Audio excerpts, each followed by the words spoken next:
এই সকল কাদের সিদ্দিকী এটা আপাদমস্তক দেশের শত্রু, এরা কি বঙ্গবীর, এটা ভুয়া বঙ্গবীর।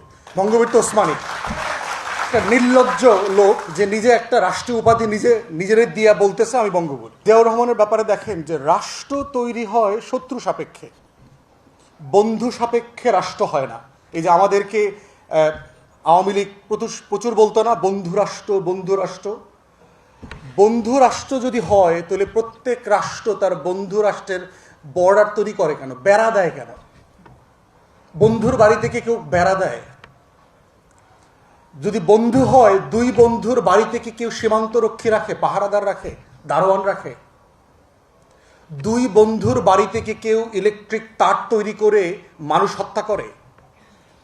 দুই বন্ধুর বাড়ি থেকে অস্ত্র দিয়ে একজন আরেকজনকে খুন করে, মারে? তাহলে রাষ্ট্র কখনো বন্ধু সাপেক্ষে হয় না পৃথিবীতে, রাষ্ট্র হয় শত্রু সাপেক্ষে। এবং শত্রু সাপেক্ষে রাষ্ট্র হয় বলেই রাষ্ট্রের সভরেন্টি রক্ষা করবার জন্য সীমান্তে তার দিতে হয়, সীমান্তে পাহারাদার বসাইতে হয়, ওই পাহারাদারদের হাতে অস্ত্র দিতে হয়। অতএব সেই শত্রু সাপেক্ষের রাষ্ট্রের রাজনীতি হচ্ছে জিয়াউর রহমান ধারণ করেছেন। কিভাবে ধারণ করেছেন দেখেন। সাইদ আবদুল্লাহ প্রায় বলেছে, অল্প একটু বলে নাই, যে পানি ইস্যু, গঙ্গার পানি ইস্যু নিয়ে ফারাক্কা মার্চ হইল আপনার ৭৬-এ মে মাসে সম্ভবত। ওই বছর কিন্তু জিয়াউর রহমান জাতিসংঘে গিয়ে ইন্টারন্যাশনাল ফোরামে for the first time Ganga issue raise করেছেন, despite Indian opposition. India seriously oppose করেছে এটার ব্যাপারে, তারপরেও উনি ইন্টারন্যাশনাল ফোরামে এটা তুলেছেন।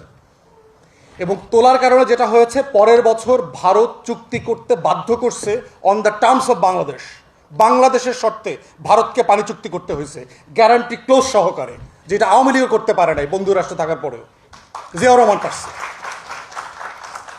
জিয়াউর রহমানের রাজনীতি কি দেখেন। রোহিঙ্গাদের ইনফ্লাক্স হইল আপনার ৭৭-এ, ওখানে আরাকানে ক্র্যাকডাউন হয়েছে, লক্ষ লক্ষ রোহিঙ্গারা চলে আসছে এখানে। এই ১৭ সালের মতো আর কি, বহুবার হয়েছে।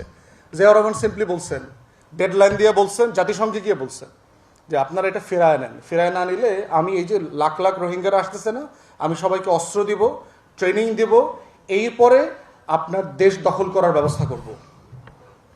জাতিসংঘের মধ্যস্থতায় যে কয়জন রোহিঙ্গা আসছিল সবাইকে বার্মা ফেরত নিয়ে গেছে। আমরা পারি নাই কেন?